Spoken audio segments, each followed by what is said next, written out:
देखो, आज का मेरा चैप्टर है उत्सर्जन। इसको इंग्लिश में कहते हैं एक्सक्रेशन, है ना।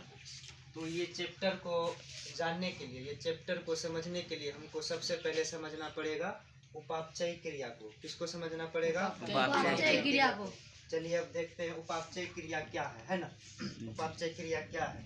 हमारे शरीर में भोज्य पदार्थ का टूटने तथा पचने की क्रिया। हमारे शरीर में जो भोज्य पदार्थ यानी भोज्य पदार्थ को जो हम ग्रहण करते हैं उसी का पचना तथा टूटना, इसी क्रिया को हम क्या बोल सकते हैं? उपापचय क्रिया, है ना। क्या बोल सकते हैं हम इस क्रिया को? उपापचय क्रिया। इसके बाद आते हैं हम लोग उत्सर्जन के तरफ। अब जानना है उत्सर्जन है क्या। उपापचय क्रिया के दौरान, उपापचय क्रिया तो हम यहाँ समझे जी। अब समझना है उत्सर्जन। उपापचय क्रिया के दौरान जो हमारे शरीर में हानिकारक पदार्थ बनते हैं, जिसकी हमारे शरीर में कोई जरूरत नहीं है, जिसकी हमारे शरीर में कोई जरूरत नहीं है, इनको ही शरीर से बाहर निकालने की क्रिया को क्या बोल सकते हैं? उत्सर्जन। हम बोल सकते हैं कि उपापचय क्रिया के दौरान हमारे शरीर में जो हानिकारक पदार्थ बनते हैं, जो हमारे शरीर के लिए विषाक्त होते हैं, यानी कि उपापचय क्रिया के दौरान कुछ ऐसे पदार्थ बनते हैं जो कि हमारे शरीर के लिए जरूरी है, उसकी जरूरत है। कुछ ऐसे पदार्थ बनते हैं जिसकी जरूरत नहीं है, उसको बाहर निकालना अनिवार्य होता है। तो उसी को, वही पदार्थ को, वही हानिकारक पदार्थ को बाहर निकालने की क्रिया को, एक्सक्रेशन करने की क्रिया को, बाहर निकालने की क्रिया को क्या कहते हैं हम? एक्सक्रेशन यानी उत्सर्जन। क्या कहते हैं? उत्सर्जन कहते हैं, है ना। चलिए ये सब जानने के बाद आते हैं उत्सर्जी पदार्थ। उत्सर्जी पदार्थ है क्या? जिसके कारण कि हमको इतना कुछ झेलना पड़ रहा है, इतना कुछ निकालना पड़ रहा है। आखिर हम निकाल क्या रहे हैं? उत्सर्जन क्यों कर रहे हैं? ये किसको हम निकाल रहे हैं, है ना। ये जानना है, उत्सर्जी पदार्थ को जानना है। देखो उत्सर्जी पदार्थ मेरा क्या? अमोनिया, यूरिया, CO2, यूरिक अम्ल, अतिरिक्त जल, ये सब मेरा क्या है? उत्सर्जी पदार्थ है। क्या है मेरा? उत्सर्जी पदार्थ। इसको हम बोल सकते हैं उत्सर्जी पदार्थ, जो कि हमारे शरीर में इसकी कोई आवश्यकता नहीं है, इसको बाहर निकलना अनिवार्य होता है ना। क्या होता है? अनिवार्य होता है। इसी तरह जो है कि कुछ पादप या पौधे में, पेड़ों में भी उत्सर्जी पदार्थ पाए जाते हैं। जैसे कि हम देखते हैं गोंद, ये कौन से पेड़ में पाए जाते हैं?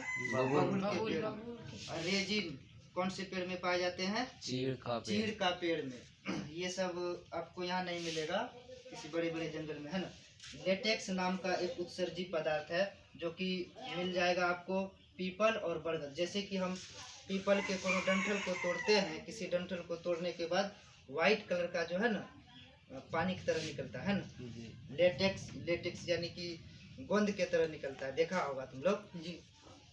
और बरगद का पत्ता, उसकी जो पत्तियां होती है उसको जब अगर तुम चीरेगा ना तो उससे लेटेक्स नाम का एक उत्सर्जी पदार्थ व्हाइट कलर का दूध के तरह निकलेगा, है ना। उसी को क्या बोलते हैं? लेटेक्स। क्वेश्चन आ सकता है कि लेटेक्स नाम का उत्सर्जी पदार्थ कौन से पेड़ों में पाए जाते हैं? पीपल और बरगद में। क्वेश्चन आएगा तो कोई दिक्कत नहीं ना होगा। चलो इसके बाद हम आते हैं उत्सर्जी अंग के तरफ। उत्सर्जी अंग क्या है ना। उत्सर्जी अंग क्या है? जिन अंगों से उत्सर्जी पदार्थ निकलती है उन अंगों को हम उत्सर्जी अंग कहते हैं ना। जिन अंगों से उत्सर्जी पदार्थ निकलती है, बाहर निकलती है, उसको क्या बोलते हैं? उत्सर्जी अंग कहते हैं ना। जैसे अब लिखा है कई प्रकार के उत्सर्जी अंग, कई प्रकार के उत्सर्जी अंग तो है कई प्रकार के, लेकिन उसमें से कुछ प्रमुख होते हैं। क्या होते हैं? प्रमुख होते हैं। हमारे शरीर में कई प्रकार के उत्सर्जी अंग है ना। जैसे हम लिखे विभिन्न प्रकार के श्वसन अंग, फेफड़ा, गिल्स, श्वास नली। ये जो फेफड़ा है इसका काम है, फेफड़ा, गिल्स, श्वास नली, ये तीनों का काम है CO2 को रिलीज करना, CO2 को बाहर निकलना। यानी कि CO2 मेरा क्या है? एक उत्सर्जी पदार्थ है, इसकी हमारे शरीर में कोई आवश्यकता नहीं है, इसको बाहर निकलना अति आवश्यक होता है ना। तो हम किसके माध्यम से CO2 को बाहर करते हैं? फेफड़ा। मनुष्य जो है कि फेफड़ा और श्वास नली के माध्यम से CO2 कार्बन डाइऑक्साइड को बाहर करते हैं, है ना।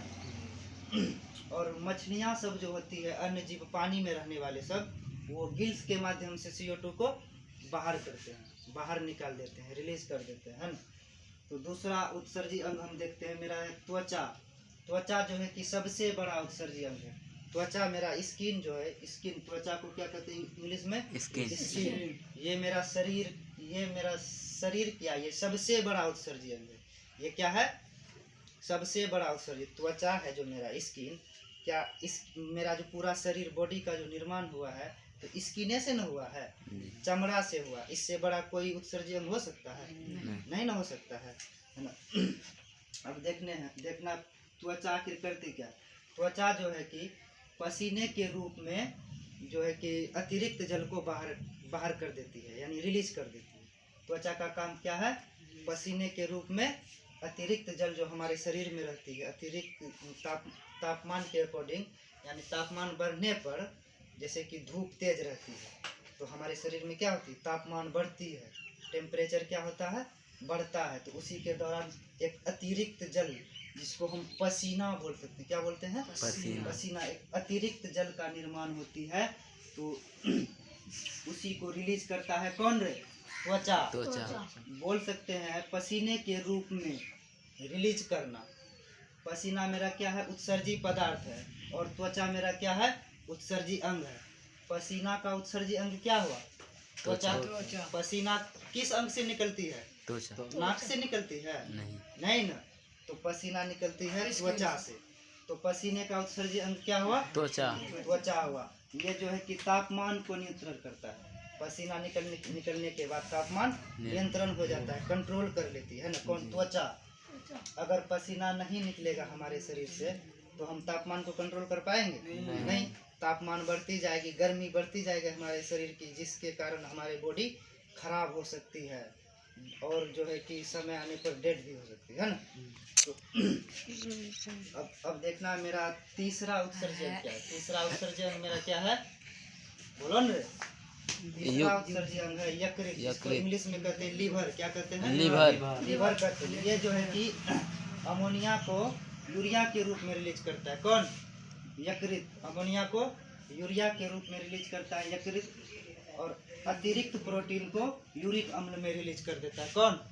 यकृत, जिसको इंग्लिश में कहते हैं लीवर तुम लोग सुना होगा जी, है ना। चलिए उसके बाद आते हैं चौथा उत्सर्जी अंग।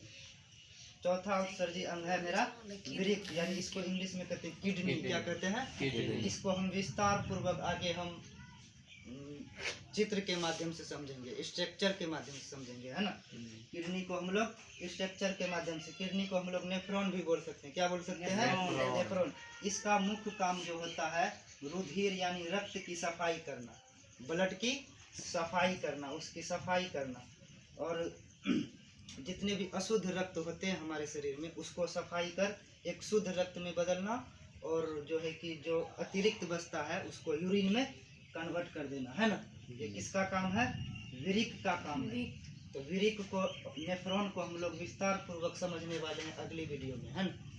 अगली वीडियो में हम लोग समझेंगे वृक्क की। तो उससे पहले हमको समझना होगा उत्सर्जन अंग। उत्सर्जन अंग के बारे में हम लोग अगली वीडियो में चर्चा करेंगे। उसके बाद पढ़ेंगे हम लोग नेफ्रॉन के बारे में, है ना। तो यहाँ से मेरी उत्सर्जन की क्लास समाप्त होती है। इसके बारे में कोई डाउट हो तो आप लोग कमेंट कर सकते हैं, है ना।